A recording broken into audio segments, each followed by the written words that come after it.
तत्पानां वन्दे तद्गुणलब्धये त्रैकाल्यं द्रव्यषट्कं नवपदसहितं जीवसटिकाय लेशः पंचाने चास्तिकाया रथसमिति ज्ञान चारित्र वेद इत्येतन्मोक्षमूलम् त्रिभुवनमहित प्रोक्त नरेतिरेशे प्रतीति शतधाति विस्पर्शति च मतिमां यस्यैव शुद्धदृष्टि सिद्धे जय उपसिद्धे चौविहारायण फलं पत्ते वन्दिता हरिहन्ते मोक्षम् आरायण कंसो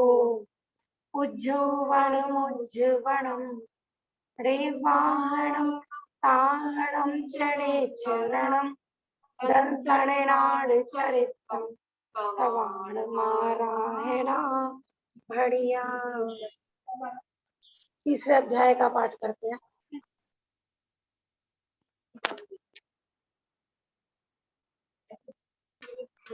रत्न शर्करा बालुका पंख धूम तमो महातमा प्रभाव भूम्यो घनाम्बो वाताकाश प्रतिष्ठा सप्तो अधो अध तासु पंच विशंति पंच दस दस त्रि पंचो नरक शत सहस्त्र पंच चैव यथा क्रमम् नारका नित्या अशुभतर लेशा परिणाम देह वेदना विक्रिया परस्परो दरित दुःख संक्लिष्टा सुरो दरित दुखा त्रि सप्तदश द्वाविंशति त्रयस्त्रिंशत् सागरोपमा सत्वानां परा स्थिति जम्मूदीप लवणोदादय। एक मिनट जरा माइक कौन था किसी का।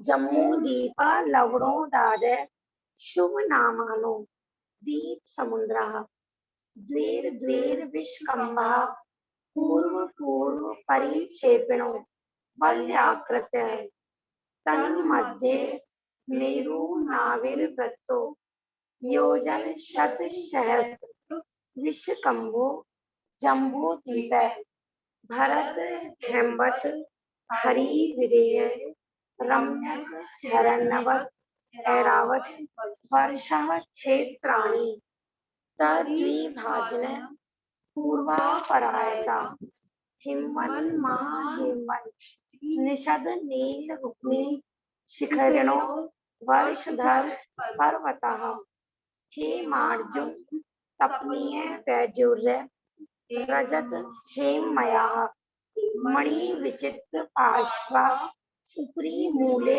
च तुल्य विस्तारः पद्म महापद्म तिंगिश केसरी महापुंडरीक पुंडरीका हृदयास्तेषा उपरि प्रथमो योजन सहस्राया मस्त दर्द विष्कम्भो हृदयः दश योजना अवगाह तन्मध्ये योजनम पुष्करम तद द्विगुणा हृदय पुष्कराणि च तन्निवासिन्यो देव्य श्री हरि धृति कीर्ति बुद्धि लक्ष्मण पल्योपम स्थित स सामान्य पारिसका गंगा सिंधु रोहिद्रोहितास्य हरिद्वरी कांता सीता सीतोदा नारी नर कांता स्वर्ण रूपे कुला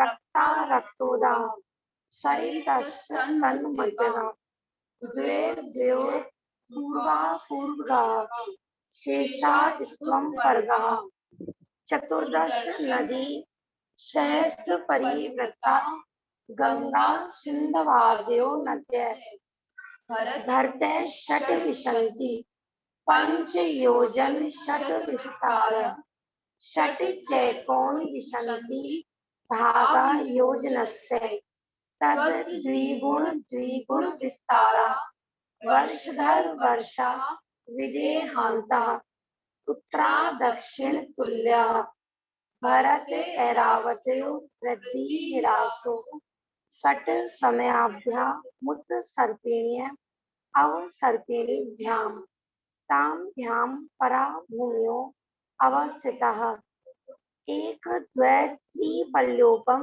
स्थितो हेमवत् खारी वर्षत दैव कुर्वकः, तथोत्तरः विदेशु संख्ये कालः, भरतस्य विश्वकम्भो जम्बूद्वीपस्य नवतिशतभागः, द्विर्घाती खंडे पुष्करार्धे च प्रागमानुषोत्तरान् मनुष्यः आर्यामलेच्छास भरत ऐरावत विदेह करम भूम्यो अन्यत्र देवकुरु उत्तर कुरुभ्य नत स्थिति परापरे त्रिपल्योपम मांत्र मूर्ते त्रियज्ञो निजानाम च। पेज नंबर निकाल लीजिए 173। अभी हमारा मध्य लोक का ही वर्णन चल रहा था, कल ये अधूरा रह गया था ना, हमने तत्वार्थ सार से ले लिया था। आज पहले अपन इसी विषय मैंने जो तत्वार्थ मणि प्रदीप में से है ना, इसी को लेंगे, क्योंकि बाद में जो विषय रह गए थे या टीका से जो अपन लेते हैं, इसको पूरा करने के हाँ नहीं 173 हिंदी काउंटिंग सीख लो। जो बच्चे सुबह आएंगे ना, उनको मैं अलग से हिंदी काउंटिंग समझा देंगे, ठीक है ना। कि कई बार बहुत बच्चों को कंफ्यूजन आता है ना, जैसे 7 को 6 बोलते हैं, क्योंकि अब जो 6 बनता है इंग्लिश वाला और पुराने जमाने वाला 7 एक जैसा लगता है ना। वैसे नए ग्रंथों में तो नई काउंटिंग ही है, जो पुराने ग्रंथ है ना उसमें पुरानी काउंटिंग है। देखिए, कर्म भूमि और भोग भूमि के बारे में कल हमारी बात शुरू हुई थी। भरत ऐरावत विदेहा, बेटा शांत हो जाओ। कर्म भूमियो अन्यत्र देव कुरु उत्तर कुरुभ्य। कर्म भूमि और भोग भूमि ना, कर्म भूमि माने जहां पर असी मसी कृषि आदि ये सब सट कार्य होते हो या सट आवश्यक फलते हो, देव पूजा, गुरु उपासना, स्वाध्याय, संयम, तप, दान ना, माने लौकिक वाले सट कर्म और धार्मिक वाले सट कर्म, इस प्रकार के जहाँ पलते हो वो कहलाते हैं कर्म भूमि। और भोग भूमि माने कि जहाँ पर असी मसी कृषि आदि ये भी सब नहीं होता है, और श्रावक के सट आवश्यक भी नहीं होते हैं, माने सब कुछ कल्प वृक्षों से भोग ही भोग, भोग ही भोग। माने यहाँ जो पुण्य का उदय बांध के गए हैं, बस वो वहां जाके उसको भोगते हैं। ना वहाँ धर्म की प्रवृत्ति है और ना ही वहां पर कर्म की प्रवृत्ति है, वहां पर भोग प्रधान प्रवृत्ति है। जो आपने यहाँ पर पुण्य बांधा है ना, बस वो वहां पर उदय में आता रहे, उसको बोलते हैं भोग भूमि। ठीक है ना। अपने जितने भी तीर्थंकर आदि होते हैं सब कर्म भूमि में ही उत्पन्न होते हैं, है ना। लेकिन भोग भूमि में सम्यक दृष्टि तो हो सकते हैं, लेकिन संयमी जीव नहीं होते हैं वहां पर, ठीक है ना। वहां पर मुनि दीक्षा आदि धारण नहीं कर सकते हैं, वहां पर देव शास्त्र गुरु नहीं होते। हाँ बेटा, जैसे हम यहाँ का भोग लेके उधर जाएंगे, वहाँ तो हमने भोग किया, हाँ। फिर हमने नया तो कुछ कमाया ही नहीं, फिर हमारी देखो वहां पर जो सम्यक दृष्टि जीव होते हैं ना, वो तो तत्व चिंतन भी चलता है उनका, है ना। जितना उनका अंदर में अंतरंग में सदाचार आदि, वो तो क्योंकि वहां पर अन्याय अनिति अवक्ष तो वहां है ही नहीं, सदाचार तो वहां पर सहज ही पलता है, वहां पाप की प्रवृत्ति भी नहीं है। समझ में आ रहा है कि नहीं। वहां के सारे जीव, बेटा सुनो ध्यान से, पेज नंबर निकाल लो 173। भोग भूमि समझते हो ना आप लोग, भोग भूमि के सारे जीव मरण करके स्वर्ग ही जाते हैं, क्योंकि वहां पर यहाँ की तरह पाप प्रवृत्ति नहीं है, कर्म भूमि की तरह धर्म भी नहीं है तो पाप भी नहीं है। वहां पर सब शांत मंद, सारे समय दृष्टि नहीं होते हैं, मिथ्या दृष्टि भी होते हैं ना, वो भी शांत होते हैं, वो भी तीव्र कषाई नहीं होते हैं। क्यों नहीं होते हैं? क्योंकि यहाँ पर उनकी माने द्रव्य संयम पालन किया था उन्होंने। यहाँ पर पूजा पाठ स्वाध्याय दान आदि के फल में मुख्यतः वहां पर जाते हैं। देखो अब भाभी क्या वहाँ करते मंदिर, जिन मंदिर भी होते हैं क्या? नहीं, भोग भूमि में वैसे तो जिन मंदिर नहीं है, लेकिन जैसे वो थी ना देव कुरु उत्तर कुरु, तो वहां पर चैत्य इनका ये बन, तो वहां पर जो चैत्य वृक्ष होते हैं उन पर जिन मंदिर बताए हैं। लेकिन जो वहां पर मनुष्य रहते हैं वो देव दर्शन आदि उनके लिए जिन मंदिर नहीं होते, वो देव दर्शन आदि नहीं करते हैं वहां पर। जो भोग भूमि में है ना, जो शाश्वत भोग भूमि है देव कुरु उत्तर कुरु, तो वहां पर चैत्य वृक्ष है, उस पर मंदिर है, माने पेड़ों पर मंदिर बने हुए हैं। लेकिन सामान्यतः वो वहां के लोगों के लिए दर्शन करने के लिए नहीं होते हैं। वो देव वहां पर देव जा सकते हैं, मनुष्य जहाँ पर रहते हैं भोग भूमि में वहां पर देव दर्शन की प्रवृत्ति नहीं होती। ठीक है ना, जैसे अपन लोग डेली देव दर्शन करने जाते हैं, वहां पर ऐसे जिन मंदिर नहीं होते हैं कि वो डेली देव दर्शन करने जाए ना। देव पूजा गुरु उपासना स्वाध्याय निर्वाणी भी नहीं है वहाँ, गुरु भी वहां पर, लेकिन भाव रूप से सब कुछ कर सकते हैं। जो सम्यक दृष्टि श्रावक है वहां पर, तो वो भाव रूप में पूरे सट आवश्यक का पालन कर सकते हैं, लेकिन वहां पे द्रव्य रूप में सट आवश्यक की प्रवृत्ति नहीं है। वहां पर चौथा गुरु स्थान होता है, पांचवा तो नहीं होता ना, चार तक ही होते हैं ना। वहां पर मात्र चौथा गुरु स्थान ही होता है, क्योंकि बुद्धि पूर्वक कोई वहां पर वो प्रतिमा आदि नहीं धारण कर सकते, है ना। वो सोचे ब्रह्मचार्य ले लें, ऐसे वहां पर नियम नहीं कर सकते। लेकिन सदाचार वहां पर सहज ही होता है। जैसे वहां पर जो कल्प वृक्ष है ना, तो ऐसा नहीं है कि कल्प वृक्षों से कोई मतलब अभक्ष भोजन मिलता है। कल्प वृक्षों से शुद्ध सात्विक सारभूत वस्तु ही प्राप्त होती है। बहुत लोगों का प्रश्न होता है ना कि कल्प वृक्ष से अपन चॉकलेट मांगे तो मिलेगी कि नहीं, पिज्जा मांगे तो मिलेगा कि नहीं, बर्गर मांगे तो मिलेगा तो नहीं। तो ऐसी वस्तुएं नहीं मिलती है, अभक्ष वस्तुएं। हाँ हाँ, ये सब खोटे काल में उत्पन्न होती है। अवक्ष भक्षण सारा इसी पंचम काल में ही उत्पन्न हुआ है। देखो हम लोग ही बताते हैं, हम लोगों ने अपने बचपन में ही इस तरह का फूड नहीं देखा, है ना। ये बहुत सारा अपने देखते देखते ही अभी कुछ चीजें तो अभी नाम सुनी है अपन लोगों ने। तो कल्प वृक्षों से ऐसा नहीं है कि कोई शराब मांगेगा तो शराब मिलेगी, है ना, अवक्ष मांगे ऐसा नहीं। तो वहां पर अन्याय अनीति अवक्ष होता ही नहीं है, सहज ही नहीं होता वहां पर, नहीं। ठीक है ना, भोग भूमि में नशा कारक अवक्ष, है ना, अनिष्ट कारक अवक्ष वो पेड़ों से मिलता ही नहीं है। खाते भी कितना है, उनकी भूख बहुत थोड़ी होती है। तो वहां पर किस जाति के जीव जाते हैं, कौन कौन सी जाति के जा सकते हैं? कास्ट कास्ट वहां पर तो सब, वहां पर जाति भेद नहीं होता है। नहीं ये जो नहीं, यहाँ से कौन कौन सी जाति के जा सकते हैं जैन के अलावा? कोई भी जा सकते हैं। अच्छा, यहाँ पर देखो, हमारा कोई भी जीव है यहाँ पर उत्तम जाति वालों को दान आदि देता है। अब देखो शूद्र है, जैसे तो शूद्र में भी हमने बताया था ना, स्पर्श शुद्ध होते हैं, अस्पर्श शुद्ध होते हैं। तो कुछ जातियां ऐसी होती हैं कि वो यदि अपना मद्य मांस मधु का त्याग कर दे और जैन में दीक्षित हो जाए। दीक्षित माने दीक्षा धारण करना नहीं, मुनि दीक्षा नहीं, श्रावक के अष्टमूल गुण आदि का पालन करे पूरी तरीके से। ठीक है ना, यहाँ पर सच्चे देव शास्त्र गुरु के निमित्त दान दें, धर्म धारण करें, तो वो जा सकते हैं, कोई दिक्कत नहीं है। जैसे जगन्य अंतरात्मा हो जाते हैं अंदर, मतलब चौथे गुणस्थान तक।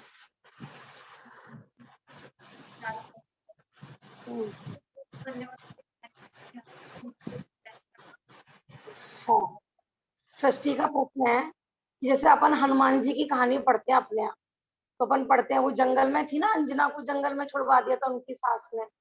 तो हनुमान जी का जन्म तो जंगल में ही हुआ था, तो वहां पे उन्होंने मुनिराजों के दर्शन किए थे, बाद में दीक्षा धारण करी थी। तो जो अन्य मतियों की कहानी है वहां तो कुछ आता ही नहीं ऐसा, है ना।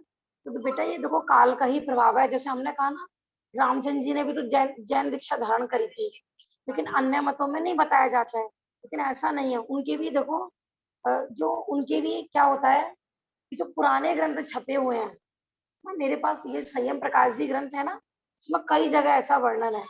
और भी जो जैन इतिहास की जो पुस्तकें हैं उनमें लिखा हुआ है, उन्हीं के ग्रंथों में आया है कि रामचंद्र जी जिन भक्त थे और उन्हें जिन होने की इच्छा प्रकट करी थी। ऐसा उनके पुराने जो ग्रंथ है, वराहमिहिर, वायु पुराण, मार्कंडेय पुराण, इस तरीके से जैन धर्म में, सुनो दोबारा मैं रिपीट करती हूँ, उनके अभी बहुत सारे पुराणों के नाम आए हैं। तो उनमें ऐसा आता है कि रामचंद्र जी ने जिन होने की इच्छा प्रकट करी कि मैं जिन हूँ। ऐसा भी लिखा है कि बाद में उन्होंने नग्न दिगंबर दीक्षा धारण की थी।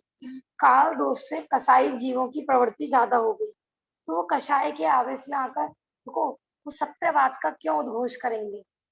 तो जय माने उनके ग्रंथों में कहीं लिखा भी था ना, जैसे हमने बताया था ना कि टोडरमल जी ने जब मोक्ष मार्ग प्रकाशक ग्रंथ की रचना की थी, तो उन्होंने 5वें अध्याय में अन्य मतों का निरूपण किया है सारा।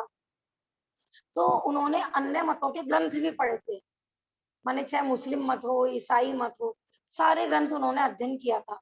तो वहां से देख देख कर उन्होंने माने जो गलत प्रवृत्तियां थी ना उनके बारे में इसमें बताया मोक्ष मार्ग प्रकाशक जी में। किसी व्यक्ति ने उनकी चुगली कर दी कि टोडरमल जी ना झूठ झूठ बोल रहे हैं, हमारे ग्रंथों में तो ऐसा नहीं है। बेटा उपयोग आपकी क्या विषय इसलिए छूट जाता है कि आप बीच बीच में ना उपयोग अपना भ्रमित करते हो। एकाग्रता से सुनोगे तो ध्यान में आएगा। अब इतनी देर आपने उसको देखा तो आपका सारा विषय निकल गया, क्योंकि उपयोग एक बार में एक ही जगह लगता है। अपन सोचे ना अपन सुन तो रहे हैं, देखे चाहे कहीं भी, ऐसा नहीं। ये नियम है, उपयोग एक बार में एक ही जगह लगेगा। जितनी देर हमने दूसरी जगह उपयोग लगाया तो हमारी जो जहाँ माने जो बात चल रही थी वो आपके उपयोग में नहीं आएगी।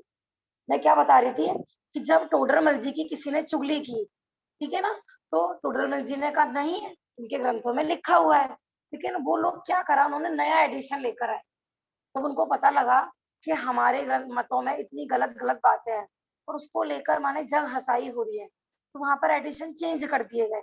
वो तो क्या था कि टोडरमल जी के पास सारी प्रतीक उन्होंने स्वयं अपने पास रख रखी थी। उन्होंने राजा को आके प्रूफ दिए कि देखिए, हाँ, तो नहीं तो उसी समय उनको मृत्युदंड दिया जा रहा था। कौन सा राजा? अन्य मतों, राजा का नाम भी आता है माधव सिंह ऐसा कुछ, उस समय जयपुर के जो राजा थे। आप लोगों ने तो प्ले भी किया था ना टोडरमल जी का। तो आज जैसे आप अब संयम प्रकाश जी में आप ग्रंथों के रेफरेंस देखेंगे, जैनेतर के भी दिए हुए हैं। उन्हीं के ग्रंथों में लिखा हुआ है कि कोई कंदमूल खाए तो पाप लगेगा, कोई रात की भोजन करे तो पाप लगेगा, शहद खाते हैं तो पाप लगेगा। अन्य मतों के रेफरेंस है इसमें। लेकिन अब यदि आप किसी से पूछो तो क्या होता है, अन्य मतों में स्वाध्याय की प्रवृत्ति नहीं है। उनको स्वयं भी नहीं पता कि उनके पुराणों में क्या लिखा हुआ है। और हम पूछते भी है ना, और वो कहीं अपने कोई पंडित जी वगैरह जो भी उनके यहाँ होते हैं उनसे पूछते भी हैं। तो अब जो नए एडिशन है उनमें मिलेगा ही नहीं आपको। जो पुराने हैं जैसे अपने यहाँ भी है ना, जैन धर्म में भी काल दोष से बहुत मिश्रण हुआ है। हमने बताया था ना, प्रथमा युग के ग्रंथों में तो बहुत ज्यादा चेंजिंग बीच बीच में मिलावट कर दी गई। जैसे पंचामृत अभिषेक है ना, स्त्री प्रक्षाल का है, ये सब चीजें बाद में मिलाई गई हैं। तो अब लेकिन आप पुराने एडिशन देखोगे जैन धर्म की तो उनमें नहीं मिलेगी, ज्यादा पुराने वाले। तो इसी तरीके से अन्य मतों में भी यही है, ठीक है ना। तो कषाय के वश होकर वो लोग सत्य धर्म का उद्घोष नहीं होने देते। पता भी हो ना सत्यवाद तो भी नहीं बताइए, ठीक है ना। इसलिए इतिहास में से सारी बीच बीच में से, लेकिन अभी भी ना आप माने भले ही स्कूल कोर्स की ना देख के हटके अलग अगर आप हिस्ट्री की बुक्स पढ़ेंगे, मैं जैन धर्म की नहीं कह रही हूँ, अन्य अन्य राइटर्स की, तो वहां आपको सारी जैन हिस्ट्री मिल जाएगी उसमें। माने जिस व्यक्ति ने बिल्कुल निष्पक्ष भाव से हिस्ट्री लिखी होगी ऐसा। अब अपन आगे अपना विषय देखते हैं। 37 नंबर का हमारा सूत्र चल रहा था भाभी 5 हाँ जी। एक ये इस तरीके से कहते हैं कि जैसे श्री जी को विराजमान करते हैं तो हम पहले स्वास्तिक बनाते हैं, श्री जी लिखते हैं चौकी पे हुआ या थाली में जब विराजमान करते हैं तो चंदन से करते हैं। तो ये उचित है या क्या है इस बारे में? हाँ देखो, ऐसा कहा जाता है कि अपने जो भगवान की प्रतिमा होती है ना वो निर्लेप होती है ना। तो मेन ये है कि वो थाली से नीचे बनाए तो कोई दिक्कत नहीं है। थाली से नीचे माने चौकी पर बनाए, फिर थाली रखें, फिर भगवान श्री जी को विराजमान करें। क्योंकि अपने चंदन आदि माने ये सब चीजें नहीं चढ़ती है प्रक्षाल में, तो नीचे बनाए तो कोई दिक्कत नहीं है। भगवान से स्पर्श आदि नहीं होना चाहिए। थाली के नीचे स्वास्तिक बनाए, चौकी पे बनाए, फिर थाली विराजमान करें और फिर श्री जी को विराजमान करें। हाँ भाभी जी स्वास्तिक तो थाली पे ही बनता है जहाँ पे भगवान जी को विराजमान करते हैं। मैं बता रही हूँ ना, देखो क्या है कुछ चीजें ना, तो जब क्या है ये पूजा पद्धति है ना, तो ये कोई ऐसा नहीं है कि आगम में कहीं इसके बारे में विशेष, क्योंकि प्राचीन काल में पूजा पद्धति बिल्कुल अलग थी। ये सब अष्टकव्य में भी अच्छा। क्या चलते थे, सब देवो पुनीत है ना, जितनी भी महापुराण आदि में वर्णन चलता है, तो पूजा पद्धति में आज वर्तमान में ना बहुत विकृति आई है। अब जिसको जैसा ठीक लगता है वैसे कर लेते हैं। अब बहुत लोग पूजा करने बैठते हैं, कुछ तो खाली सुस्ती सारा बनाने लगे हैं, इधर भी ओम, इधर भी ओम, इधर भी ओम, इधर भी ओम, इधर भी सिद्धशिला, इधर भी सिद्धशिला, माने पुंज भी चढ़ाते हैं। तो माने इतना सारा थाली में बनाते हैं, जो गीले द्रव्य से पूजा करते हैं ना, माने 24 तीर्थंकर के 24 चिन्ह बनाते हैं, 3 सम्यक दर्शन के, नंदीश्वर के इधर चढ़ाएंगे, इधर गिनती 24 3, माने बढ़ते बढ़ते बढ़ते बढ़ते इतना ज्यादा बढ़ गया है कि जिसको जो आता है ना, जिसके, मैं कह रही हूँ ना, ऐसे आगम में कहीं इस चीज के बारे में बिल्कुल पर्टिकुलर ऐसा करना चाहिए या ऐसा नहीं करना चाहिए। बस इतना ध्यान रखना है, इतना विवेक रखना है कि अपने भगवान का जो प्रक्षाल होता है वो मात्र शुद्ध जल मात्र से होता है, ठीक है ना। बाकी जैसे बीच में जो काष्ठा, जैसे इसका विषय ना अपन अलग से ही लेंगे, मैंने बीच में जो परंपरा आई थी लकड़ी की प्रतिमा की, क्योंकि जब मुस्लिम साम्राज्य के समय में पत्थर की मूर्तियां सारी तोड़ दी गई थी, है ना, अब जिनके नियम आदि थे तो लकड़ी की जल्दी से बन जाती थी, तो उसमें दरार भाभी ना। जी कल भी ले सकते हो आप। हाँ कल जी, सैटरडे है ना, कल सैटरडे है, कल भी ले सकते हो थोड़ा। सैटरडे को भी ले सकते हैं। बाकी क्या होता है ना, फ्लो में जो विषय चल रहा होता है ना उससे हट जाते हैं अपन, तो जी इसके जी पीछे क्या जी। काफी हिस्ट्री है। बाकी देखो एक विद्वान हुए हैं मिलाप चंद जी कटारिया, रत्न लाल जी कटारिया, उन्होंने छोटी छोटी पुस्तकें ना, जैसे ग्रहित विख्यात, रात्रि पूजन, पूजा में विकृति, इन सब ने वर्तमान में क्या क्या विकृति आई हैं इस 60 आवश्यकों के अंदर, इनके ऊपर छोटी छोटी पुस्तकें लिखी है। आगम प्रमाण से उन्होंने इस सारी चीजों के बारे में बताया है, ठीक है ना। तो मुख्यतः अपने को अपने परिणामों की रखनी है, विशुद्धि की रखनी है, बस ये कि कहीं भी देव शास्त्र गुरु की अभिनय नहीं हो, हिंसा की पोषक कोई क्रिया नहीं हो, है ना, और ज्यादा इसमें अपने को माने ज्यादा खिंचाई नहीं करनी है, कहीं पर ज्यादा संकलेश होता हो, क्योंकि जैसे ऊपर पाठक का ही विषय था, मैंने कहा ना कि कहीं कहीं पर इतना ज्यादा झगड़ा हो जाता है इन चीजों को लेकर। ठीक है भैया, जहां पर अपन कुछ नहीं कर सकते हैं, जैसा चल रहा है चल रहा है, ठीक है ना। मुख्यतः अपने कषाय के अभाव की, परिणामों की विशुद्धि की, सही बात की अपने को पता हो चाहिए, हाँ, है ना, क्योंकि फिर जितने भी झगड़े होते हैं ना क्रियाओं को लेकर ही होते हैं, तो क्या होता है मुख्य तत्व तो जब हो जाता है गौण, झगड़े जाते हैं कि बस क्रिया को, और क्रियाओं में की मुख्यता नहीं कि हमें तो ऐसी करनी है, हमें तो ऐसी करनी है, हमारे परिणामों की विशुद्धि कितनी हो रही है उस क्रिया से कम हो, इतना ज्यादा हो जाते हैं कि कषाय तो एक इतनी तीव्र आंटी जी का माइक ऑन है, आपकी आवाज क्लियर नहीं आ रही है। हाँ हाँ माइक अब ठीक है, हाँ जी। ठीक है ना, तो अभी अपन पहले यही विषय ले रहे हैं, बाकी कल सैटरडे है तो कल थोड़ा सा की चर्चा देखेंगे। अभी भाभी जी, बात, भाभी जी, बोलिए भाभी।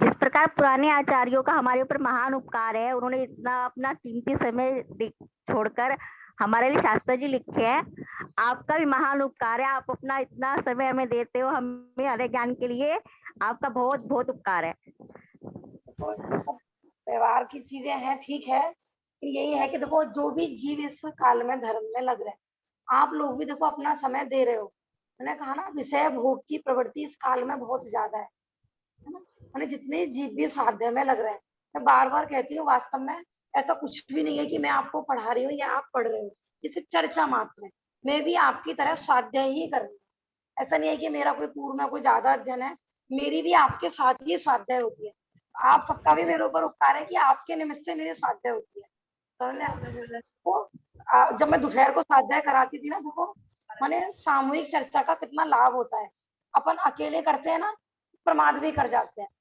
मानो मैं अकेली इस टाइम स्वाध्याय करती, और मानो मेरे को घर के काम में 7:15 बज गए, 7:30 बज गए, छुट्टी भी कर देते अपन, लेकिन आप लोगों के निमित्त से मेरी भी हो जाती है ना। ये सिर्फ आपस में अधर्मियों के बीच ये चर्चा वार्ता है, ना कोई ये प्रवचन है, ठीक है ना।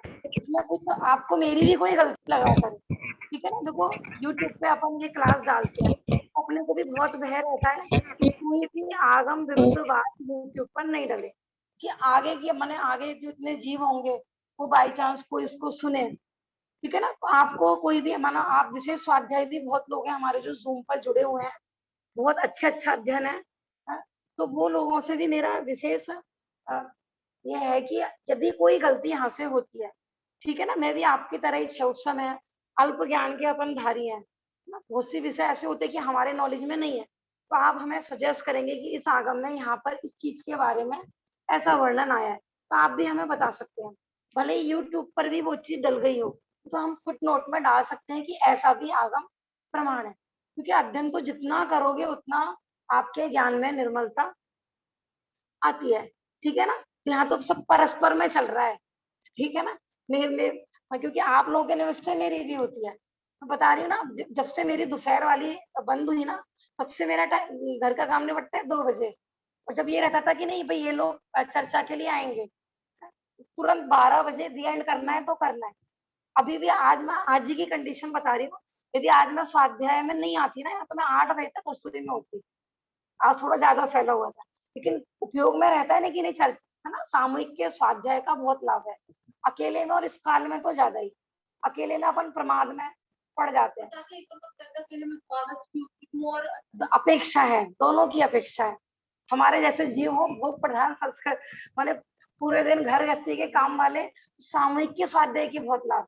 जैसे सुबह वो भैया आते हैं ना, उनके निमित्त से मुझे रहता है कि वो 7 बजे बेचारे स्वाध्याय में बैठे होंगे, तो उनके निमित्त से मैं फटाफट अपना काम जल्दी जल्दी करके जल्दी जल्दी हो जाता है ऐसा, ठीक है ना। तो आपस में अच्छा है, जितनी चर्चा वार्ता हो ऐसा वो हमें तो मैं फिर भी बता आपके देती हूँ। ज्ञान से भाभी जी बहुत लाभ होता है। हम तो मतलब बिल्कुल अज्ञानी है, बिल्कुल ही कुछ भी नहीं आता था, मतलब आपके सानिध्य में जुड़ के बहुत ही लाभ मिल रहा है, बहुत ही मैं भी ज्यादा। अज्ञानी हूँ, मुझे भी कोई ज्ञान नहीं है, मैं भी आपकी तरह ही घर में से जो टाइम मिलता है बस उतना ही स्वाध्याय कर पाती हूँ, ठीक है ना। बाकी देखो मैं थोड़ा विशेष ये और बता रही थी कि जो उस्मानपुर है, उस्मानपुर के आगे भी ब्रह्मपुरी है, गौतमपुरी के है, तो बहुत लोगों का कहना ये है कि जब से आपने जूम पे प्रारंभ किया है, तो आप यहाँ के लोगों के लिए ध्यान नहीं देती।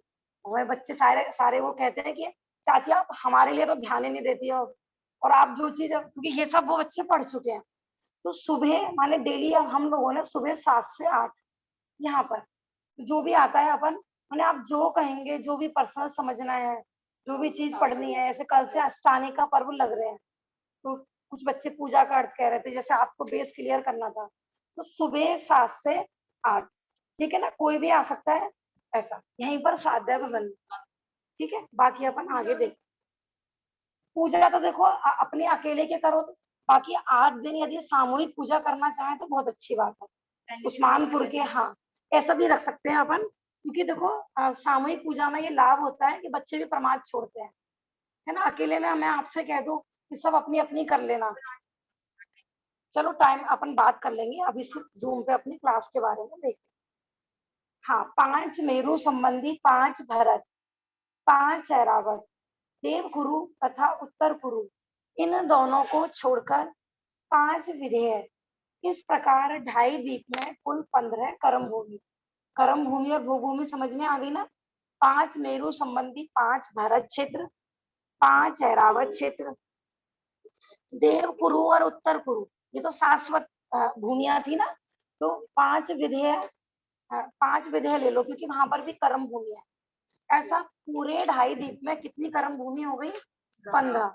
मात्र इन 15 में ही तीर्थंकर आदि माने शलाका पुरुषों का जन्म होता है। भोग भूमि में शलाका पुरुषों का जन्म नहीं होता है।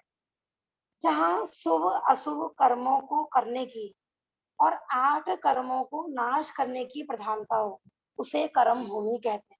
देखो भोग भूमि का जब अपन वर्णन पढ़ते हैं, तो बहुत लोगों को मन में लालच सा आता होगा, काश हम भी यहाँ होते। कि बच्चे बोलते हैं काश हमारे पास भी कल्प वृक्ष होते, मोबाइल मांगते मोबाइल मिल जाता, लैपटॉप मांगते लैपटॉप मिल जाता, गेम मांगते गेम मिल जाता। लेकिन ये ध्यान रखें कि जहाँ भोग भूमि है वहां धर्म भी नहीं है, वहां शुभ अशुभ कार्य को करने की प्रवृत्ति भी नहीं है।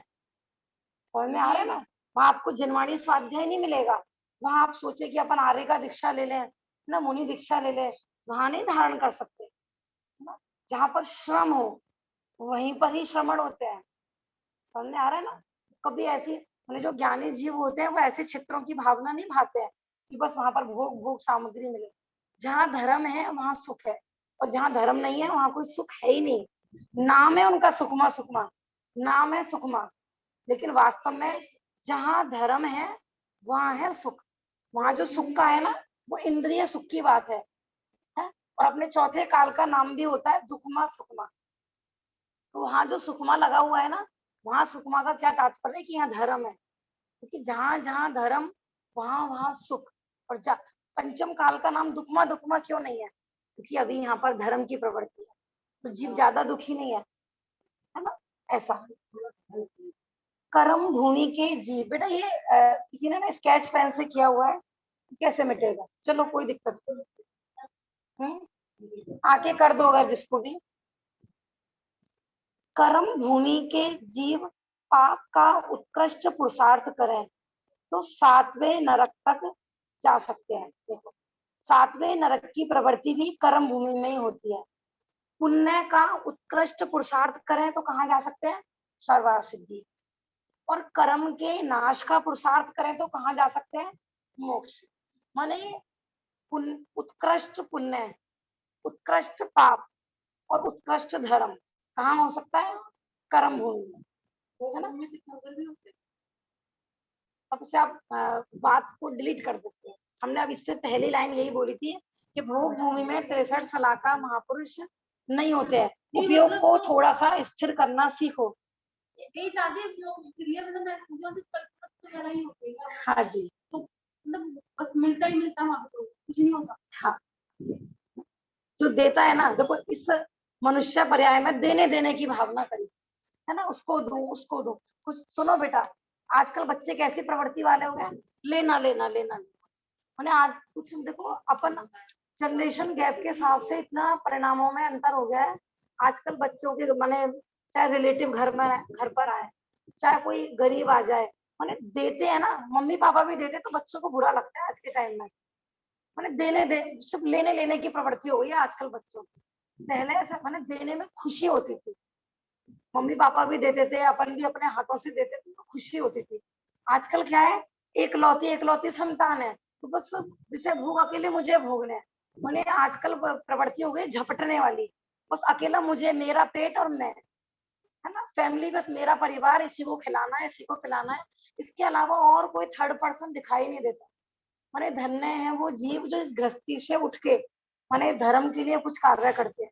जैसे कल चर्चा चल रही थी ना, माने आज समाज में इतनी जरूरत है ऐसे बच्चों की है कि जो बिल्कुल जैन धर्म के लिए समर्पित हो पूरा, माने घर गृहस्थी से हट के रात दिन अध्ययन करें। क्योंकि आजकल क्या है, मिलावट बहुत हो गई, जब तरह तरह के प्रवचन हो रहा है। कोई कहता है कि स्त्री अभिषेक कर सकती है, ये प्राचीन है। कोई कहता है पंचामृत अभिषेक है, ये प्राचीन है। कोई कुछ कहता है, कोई कहता है कि व्यवहार की क्रिया है, कोई कहता है निश्चय है। माने इतनी ज्यादा गड़बड़ झाला चल रहा है। तो इस समय ऐसे महापुरुषों की जरूरत है तो घर गृहस्थी से हटके, माने क्या यही तो जैन धर्म में विभाजन होते जा रहे हैं। और एक एक घर में चार चार बंदे, तो चारों की सोच अलग, उन्होंने भी अपना अपना धर्म अलग अलग बना रखा है। जिसको जैसे शरीर के अनुकूल लग रहा है ना, उसमें वैसे धर्म का वो पोषण कर रहा है। तो आज आवश्यकता है ऐसे साहित्य की कि जो पुराने ग्रंथ पढ़े जाने चाहिए। मैंने ऐसे बच्चों की आवश्यकता है कि जो अपना पूरा जीवन इसी में समर्पण कर दे पूरा। मैं तो कहती हूँ शादी वादी भी ना करें, ऐसे बच्चों की, महापुरुषों की आवश्यकता है। शादी करना माने गए फिर तो होगी स्वाध्याय। सच कह रही हूँ मैं। आप लोग देखो सब घर गृहस्थी वाले हो, देख लेना कि पूरे दिन कितना टाइम निकाल पाते हैं। सुबह से उठने के बाद रात तक फुर्सत नहीं होती कि हम मैं कौन हूँ, कहाँ से आया हूँ, ये सोचने की फुर्सत नहीं मिलती।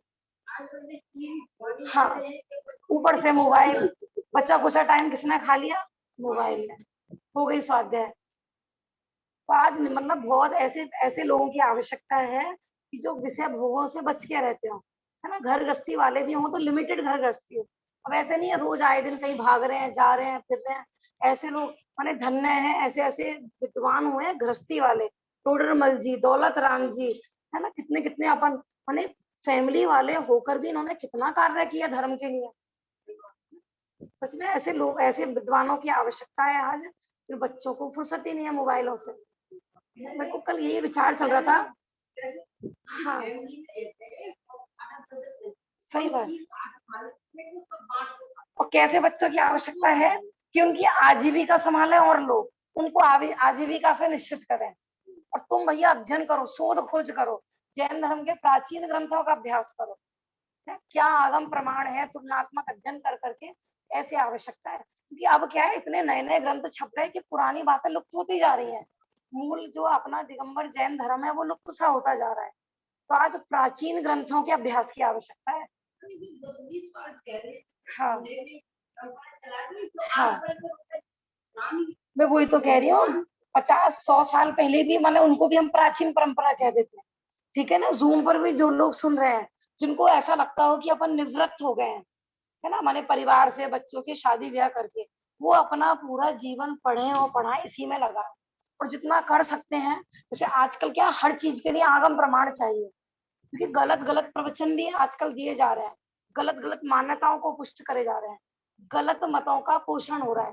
तो आज आवश्यकता है आप लोग अध्ययन करें और दूसरा लिखते जाओ, क्योंकि आज क्या है, क्षोभसम कम है, बुद्धि इतनी है नहीं। मैं खुद बता रही हूँ, मेरे को लिखने की बिल्कुल भी नहीं थी हैबिट, लेकिन क्षोभसम इतना कम होता है कि पढ़ी हुई होती है बात, लेकिन फिर भी हम दृढ़ता से नहीं कह पाते। उसमें भी हम कहते थे शायद पढ़ी तो थी। लिखते जाओ, निर्णय करते जाओ, है ना। कोई भी समाज में गलत परंपरा चल रही है तो उसके निषेध रूप में आगम में क्या चीज आई है नोट करो, और छपवा सकते हो तो ऐसे ऐसे आगम अभी प्रमाणों। ऐसे ही हुआ था राजा बाजार में अभी। हाँ जी, ज्ञानवती माता जी अशुद्धि कपड़ों से भी कैसे भी कपड़े पहने हो और नमन करवा रही थी लेडीज से भी। हाँ जी, तो उस वक्त मेरा मन नहीं माना, मैंने नहीं करा। तो है ना। वहां विरोध करने लग गए, कहने लग गए कि आप उसमें 7 जी में लिखा हुआ है कि लेडीज प्रचार कर सकती है। हाँ, मैं वही बहसबाजी बता, करने लग गए मेरे से। अपने मूल दिगंबर लोग जब जो कभी स्त्री से जरा सा टच भी हो गए ना, तो फिर प्रक्षाल नहीं करते थे। वो लोग आज जाके स्त्री अभिषेक कर रहे हैं, पूरा उनकी परिवार की स्त्रियां कर रही हैं। तो आज हमारे पास ठोस आगम प्रमाण होंगे ना, तो अपन दृढ़ता से माने अपने जो जो लोग टूट रहे हैं, मूल दिगंबर परंपरा को छोड़ छोड़कर मतलब मत परिवर्तन हो रहा है। इसलिए आज अध्ययन की बहुत आवश्यकता है ना। खुद की भी दृढ़ता नहीं होगी तो दूसरों को कहाँ से दृढ़ करेंगे। क्या कह रहे हो बेटा? क्या करवाया वो? है? अशुद्ध कपड़ों से बात नंबर करा दिया। गलत सही। अब ये विषय ना विषय से विषयांतर हो जाएगा, इसलिए मैं छेड़ ही नहीं रही। यहाँ पर प्रश्न आ रहा है कि स्त्री अभिषेक क्यों नहीं कर सकती, आहार दे सकती है। देखो आंटी जी को भी पता होगा, पहले जमाने में अपने घर में अतिथि भी आते थे ना, तो स्त्रियां नहीं सर्व करती थी उनको डायरेक्ट। स्त्रियां रसोई में होती थी, पुरुष लोग ही भोजन आदि सर्व करते थे। स्त्रियां आती भी नहीं थी पुरुषों के आगे। हाँ, और चौके में भी ना पुरुष आगे रह के स्त्रियां पीछे होती थी, माने मूल ग्रास पुरुष ही रखते थे। मैं वही बता रही हूँ ना, आज इतना अध्ययन की आवश्यकता है। कुछ क्या है, जो नई नई फोटो बनती है ना, तो इसमें आगम को आधार नहीं दिया जाता है। मंदिर आदि में भी अब क्या है, ऐसी फोटो बन गई कि डायरेक्ट स्त्री आहार का ग्रास रख रही है। क्योंकि आप प्राचीन फोटो देखोगे ना, पहले खड़े होंगे राजा श्रेयांश, पीछे खड़ी होंगी उनकी रानी। अब देख लेना कोई, माने एक ब्रह्मचारी को भी डायरेक्ट नहीं देती थी पहले, कोई भी हो। सही कह लड़कियों को कोई महाराज साधु व्यक्ति का आहार होता था तो इससे हार नहीं आती थी, चौके से सकरे नकरे का विचार। हाँ, इसलिए देखो, अब क्योंकि चर्चा अगर ये चालू हो गई ना, ये विषय ऐसा है कि एंड होने वाला नहीं है।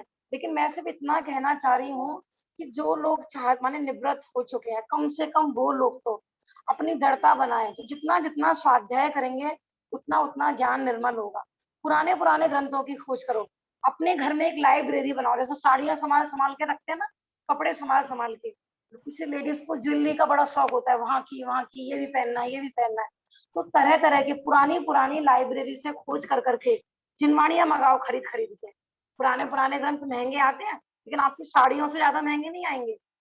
प्राचीन ग्रंथ जैसे धबलाजी आदि है तो 5-5, 6-6 हजार का सेट आता है उनका, क्योंकि साड़ियों से फिर भी सस्ते हैं। ठीक है ना, खूब अध्ययन करो, जिनमें पावर हो समाज में सही बात का प्रचार भी करो। जिनवाणी छपवा सकते हो माने आगम प्रमाण से पर्चे छपवा सकते हो तो वो भी छपवाओ। आज बहुत आवश्यकता है धर्म के लिए समर्पण की, क्योंकि नहीं सब लोगों की जिंदगी बस घर में ही जा रही है, अपने बच्चों का खाना बनाना, उनको पालना और रात को सो जाना, फिर सुबह उठे फिर बस यही करना और फिर सो जाना। मैंने किसको चिंता है कि हमारा धर्म लुप्त हो रहा है, हम इसकी रक्षा करें, किसी को चिंता नहीं। सब अपने अपने मन से करते हैं, सब अपने कोई बता दे और उनके हिसाब से हाँ, हो तो उसमें अपने मन की बात नहीं होना चाहिए। आगम का अध्ययन करो, आगम के साथ साथ अपना विवेक भी, है ना, क्योंकि आगम में भी मिश्रण हो सकता है। मैं वही बता रही हूँ ना, आज धर्म जिसको जैसी अनुकूलता है ना वैसा परोसा जा रहा है ऐसा। चलो, हाँ, कर्म भूमि की बात चल रही थी कि यहीं पर धर्म है, यहीं पर सातवां नरक है और कर्म भूमि में ही मोक्ष है। चारों किसी का माइक खुला हुआ है, माइक,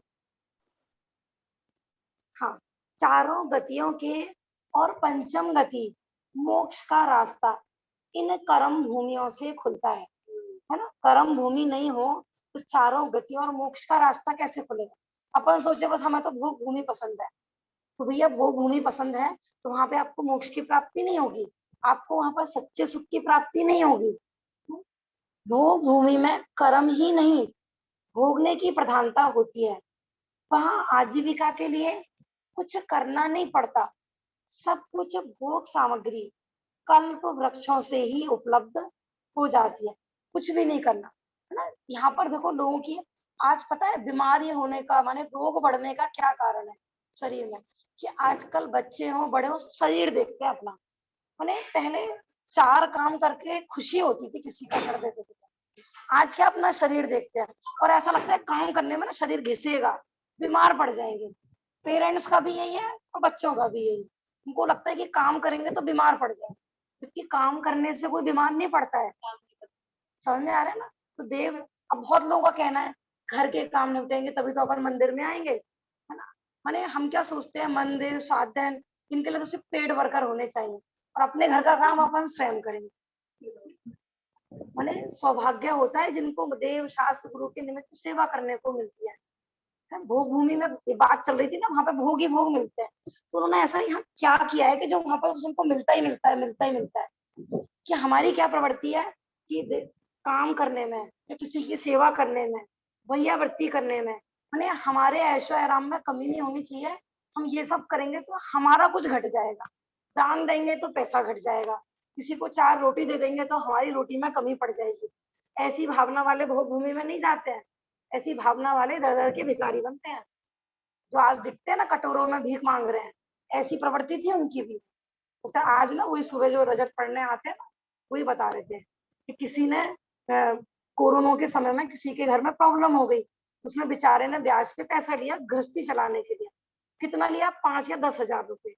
अब जिससे लिया है, अब वो बेचारे की आमदनी तो अभी चालू हुई नहीं, वो नहीं दे पाया, तो उसको, और देखो वो जैन जिससे लिया था, जिसने लिया था वो नॉन जैन, तो क्या करा, मतलब वो पिता और पुत्र 2 होंगे, तो जिसने कर्जा लिया था उसको अपने घर पे बुलाया और कमरे में बंद करके पीटा। क्यों लिया था? 5-10 हजार रुपए में क्या बिगड़ता है। मैंने लोग तो इतने लोगों को भोजन कराते हैं, गरीबों को दान देते हैं, तुम जैन होकर देखो वो नॉन जैन, तुम उसके पैसे माफ कर देते तो कितना वो तुम्हारा आभार मांगता है। कि देखो जैनी कितने उदार हृदय वाले होते हैं। 10-5 हजार रुपए में क्या बिगड़ जाता तुम्हारा, किराया माफ कर दे तो क्या बिगड़ जाएगा भैया गरीब का। पहले लोग देखो इतने सरल होते थे, भरा हुआ घर यूं ही दान में दे देते थे कि अपने पास 3-4 घर हैं, दे दो भैया, कोई दिक्कत नहीं, कोई गरीब रहेगा, कोई क्या दिक्कत है ऐसा। और आज क्या प्रवृत्ति है कि 1 रुपया भी कोई माना किराए पे जो रह रहा है उससे कोई प्रॉब्लम आ गई तो 1 रुपया भी कम नहीं होना चाहिए उसका। क्यों? हमारे ऐसो आराम में कमी नहीं आनी चाहिए, जितना है उतना थोड़ा पड़ रहा है। माने देखो 50 हजार कमा रहा है वो भी रो रहा है, 10 कमा रहा है वो भी रो रहा है, और बेचारा 2 वाला फिर 1 हजार वाला जिसकी कमाई नहीं हो रही वो, मैंने करोड़पतियों के ये हाल है, वो रो रहे हैं जिनकी 50-50 हजार की सैलरी, 1-1 लाख की है, कि नहीं हमने दान दे दिया तो हमें घाटा हो जाएगा। ऐसी-ऐसी तो कोरोना में लोगों की सोच उत्पन्न हुई है। क्योंकि पिछले साल तो हमने बहुत किया था, अब दोबारा आने वाला है ना, हम पे ही नहीं बची तो रोटी क्या होएगा? इसलिए हमने बंद कर दिया दान देना। ऐसे लोग भोग भूमि में नहीं होते हैं, समझ में आ रहा है बच्चों? चाहते हैं कि नहीं हमें भोग भूमि मिले, सब कुछ खाली बैठे बिठाए, बस जो सोचा तुरंत तैयार। मिलता तो है भैया, लेकिन कैसे मिलता है? कैसी खोटी प्रवृत्ति वालों से नहीं। या तुम सोचो हे भगवान, कौन सी जाप लगाएं कि भोग भूमि में पैदा हो? बताओ कौन सी जाप लगाएं? हैं? बताओ कैसा निदान बंद करें कि भोग भूमि में पैदा हो? ऐसे खोटी प्रवृत्ति वाले जीव भोग भूमि में पैदा नहीं होते, जो निरंतर बस अपना पेट, अपना शरीर, बस यही देखते रहते। ऐसा माने जिन्होंने, इसे बताते ना चक्रवर्ती, सौधर्मेंद्र कौन बनता है? माने भोग भोग प्रधान वाली प्रवृत्ति वाले सौधर्मेंद्र आदि नहीं बनते हैं।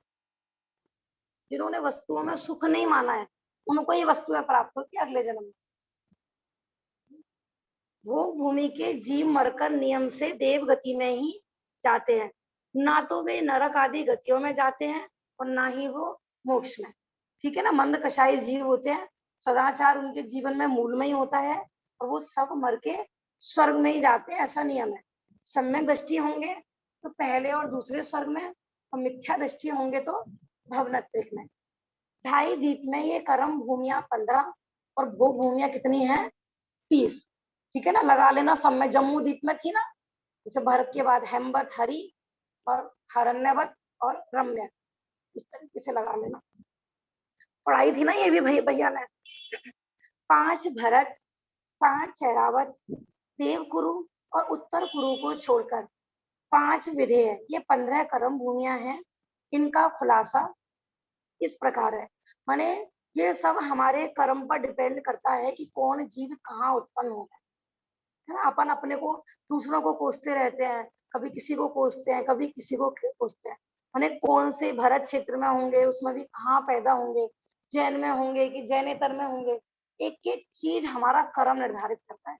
कर्म लेके जाता है हमको साथ, है ना? ऐरावत में पैदा होंगे, कहाँ के तीर्थंकर बनेंगे, कहाँ चक्रवर्ती बनेंगे, नरक जाएंगे कि निगोद जाएंगे, ये सब जितना भी क्षेत्र का वर्णन चल रहा है ना, सब कर्माधीन प्रवृत्ति है पूरी।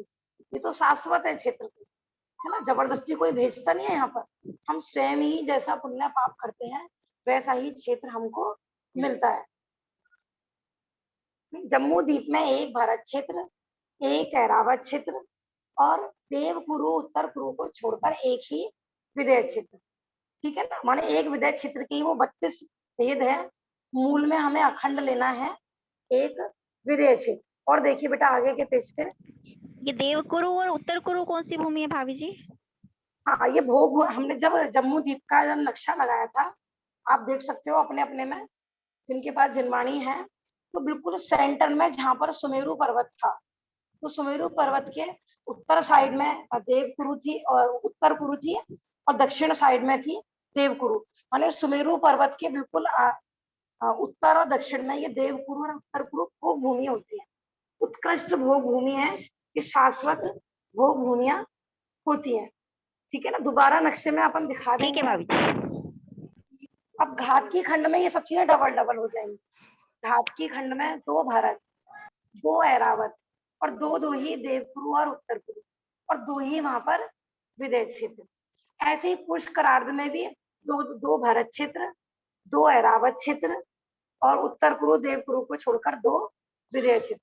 तो जिनको अभी भी थोड़ी कचास हो ना, नक्शा नहीं समझ में आ रहा हो, तो मेरे से सुबह 7 से 8 में सीख सकते हैं, है ना? जो भी जूम पर जो लोग स्वाध्याय में आ सकते हैं, सुबह 7 से 8 हमने इसीलिए ही रखा था कि यहाँ पर जो यहाँ के लोग हैं ना, वो अपनी सॉल्यूशन नहीं कर पाते हैं, तो मैं कॉपी पेन से अलग से यहाँ पर बता सकती हूँ। ठीक है ना? अभी भी किसी को क्लियर नहीं हो।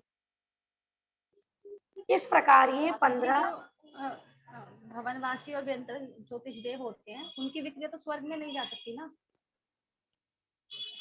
आपकी आवाज बहुत कम आई है भाभी जी।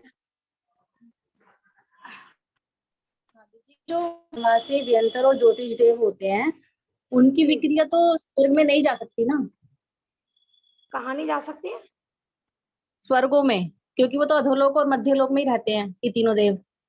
हाँ, प्रश्न है कि जो अधोलोक में रहते हैं देव या फिर मध्य लोक में रहते हैं, तो क्या उनकी विक्रिया स्वर्ग में जा सकती है?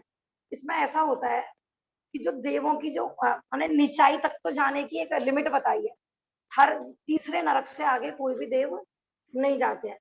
ऊपर जाने के बारे में ऐसा आता है जैसे मानो नीचे के देव हैं, तो वो अपने ध्वज माने जहाँ उनका विमान आदि होता है ना, स्वर्ग वालों में तो ऐसा है, जैसे सौधर्म इंद्र है, तो सौधर्म स्वर्ग के जो देव है, वो अपने ध्वज दंड से ऊपर नहीं जा सकते, अपनी सीमा में रहते हैं। लेकिन वो कब जा सकते हैं? किसी कंडीशन में कि कोई ऊपर वाला देव उनको लेकर जाए, कोई ऊपर वाला देव उनको लेकर जाए तो जा सकते हैं। और रही बात मध्य लोक के व्यंतर आदि की, तो इसमें भी यही है कि यदि उनका कोई ऐसा पुण्य ऊपर वाले यदि लेकर जाना चाहे तो माने स्वयं की उनकी पावर नहीं होती कि वो स्वर्ग में चले जाए, क्योंकि इतना पुण्य होता तो वहीं पे उत्पन्न हो जाते ना। इसलिए व्यंतर है, भवनवासी हैं, ये कल्पवासियों में नहीं जाते, ऐसे जाने आने की व्यवस्था नहीं है। ठीक है, अभी भी ऐसा कहा जाएगा कि जो भोग भूमि के जीव होते हैं वो देवगति में जाते हैं, स्वर्ग में नहीं जाते। मतलब देवगति बोला जाएगा, स्वर्ग पूरी तरह से स्वर्ग नहीं बोल सकते कि स्वर्ग में ही जाते हैं। तो इस समय के जीव तो जाते हैं ना, दो स्वर्गों तक, दो स्वर्गों तक। भूमि के जो जीव होते हैं ना, अपन कहते हैं ना वो देवगति में जाते हैं। तो देवगति में सम्यक दृष्टि है तो स्वर्ग, स्वर्ग मुख्यतः बोला जाता है 16 स्वर्गों को, ठीक है ना, तो पहले और दूसरे स्वर्ग में। और बाकी जो मिथ्या दृष्टि है वो भवनत्रिक में, भवनवासी, व्यंतर और ज्योतिष, ऐसे, ठीक है ना। देव कुरु, उत्तर कुरु, हेमवत, हरि, रम्यक, जिनवाणी में देख सकते हो तो अच्छा उपयोग लगेगा। हिरण्यवत, ये भोग भूमियां कही जाती हैं। इनका खुलासा इस प्रकार है।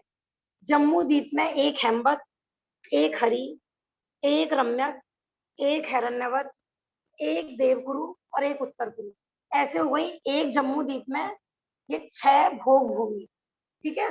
फिर धात की खंड में कितनी हुई? इसकी दुगनी 12। फिर पुष्करार्ध में कितनी हुई? तो वो भी 12। ऐसे टोटल मिला के कितनी हो गई? 30 भोग भूमियां। इस प्रकार ये 30 भोग भूमियां हैं। इस प्रकार 2.5 द्वीप में 15 कर्म भूमियां और 30 भोग भूमियां, कुल 45 भूमियां हैं। हाँ, ये टोटल है पूरा 2.5 द्वीप का, ऐसा, ठीक है ना। लेकिन तीर्थंकर आदि 63 सलाका महापुरुष वो मात्र कर्म भूमियों में ही उत्पन्न होते हैं, ठीक है ना। बस हमारे इसमें मुख्यतः 2 सूत्र ही रह गए हैं शायद अभी, है ना। फिर हमारा देवगति के बारे में काफी प्रश्न थे, तो ये अपना कल तो सैटरडे है ना, कल जिनकी जो भी शंका है वो भेज सकते हैं। बाकी कल से अपने अष्टानी का पर्व भी प्रारंभ हो रहे हैं, ठीक है ना। पर्वों का ऐसा विशेष निमित्त नैमित्तिक संबंध होता है कि पर्व के समय में विशेष यदि हम कोई पुण्य कार्य करते हैं, धर्म कार्य करते हैं, तो विशेष पुण्य और विशेष लाभ मिलता है। पाप के कार्य करते हैं तो विशेष पाप का बंध भी होता है। तो अष्टानी का पर्व में, है ना, वैसे दरियागंज में विधान भी चल रहा है, इंद्र ध्वज विधान, है ना। जिन जिन जीवों को लाभ, वो जूम पर भी आएगा, तो आप लोग अपने घर पर या मंदिर में जहां पर भी, तो आप घर बैठकर भी विधान का लाभ ले सकते हैं, है ना। अपना जितना बने उतना तत्व चिंतन, स्वाध्याय, माने 8 दिन अपने आरंभ सारंभ थोड़ा कम करके, है ना, जितना बने उतना अपन संयम धारण करें, विशेष तत्व चिंतन करें, है। क्योंकि पर्व का ऐसा ही निमित्त नैमित्तिक संबंध होता है कि थोड़े भी प्रयास से उसमें ज्यादा उपलब्धि होती है, ठीक है ना। जो द्रव्य संयम, भले ही अब बहुत लोगों का कहना होता है ना कि भी घर गृहस्थी में पचे हुए कैसे करें कैसे करें, जितना कर सकते हो उतना करो ना से तो हाँ भली, है ना। क्योंकि पाप प्रवृत्ति, भोग प्रधान प्रवृत्ति, पंच इंद्रियों के विषय भोग, ये सब पाप प्रवृत्ति वाली जो इंद्रिय के विषय भोग है, ये तो दुर्गति ही कराने वाले। जब तक जीव की पूर्णता की प्राप्ति नहीं हो जाती तो बेटर है कि पाप से उतना ही बचे। संयम आदि धारण करने में लाभ ही लाभ है, हानि कुछ भी नहीं है। शारीरिक लाभ भी है, इस लोक संबंधी लाभ भी है और परलोक संबंधी लाभ भी लाभ है, ठीक है ना। हाँ, पाप प्रवृत्ति तो देखो दुर्गति ही कराने वाली है। सम्यक दर्शन तो बहुत दूर, आत्म दर्शन तो बहुत दूर, जैन कुल तो बहुत दूर, मनुष्य पर्याय भी छिलने वाली है। तो जैन धर्म कहीं भी विषय भोगों की प्रवृत्ति की पुष्टि नहीं करता है, है ना। जब तक मोक्ष की प्राप्ति नहीं होती है तो जितना द्रव्य संयम भी पाला जाए उतना बेहतर। माने ये जीव निगोद से भी निकलता है ना यहाँ तक। देखो सम्यक दर्शन से पहले प्रायोग्य लब्धि तक कहाँ किस बेस पर पहुंचता है जीव, बताओ। संयम करण लब्धि में सम्यक दर्शन होता है, प्रायोग्य लब्धि तक जीव किस बेस पर पहुंचता है? पाप प्रवृत्ति वाले पहुंचते होंगे क्या? भोगों में सुख मानने वाले पहुंचते होंगे क्या? अंता कोड़ा कोड़ी कर्मों की स्थिति रह जाती है। तो द्रव्य संयम आदि पालने में लाभ ही लाभ है, इसमें कोई हानि नहीं है, है ना। मैं बता रही हूँ ना, लौकिक लाभ भी है, शारीरिक लाभ भी है, परमार्थिक स्वास्थ्य भी मिलेगा और शारीरिक स्वास्थ्य भी मिलेगा। जो हम चाहते हैं वो सब मिलेगा। इसमें जितना बने अपने को पर्व आदि के दिनों में आरंभ सारंभ कम करके जितना बने उतना संयम आदि धारण करना चाहिए, ठीक है ना। कल से अपने अष्टाने का पर्व प्रारंभ होंगे।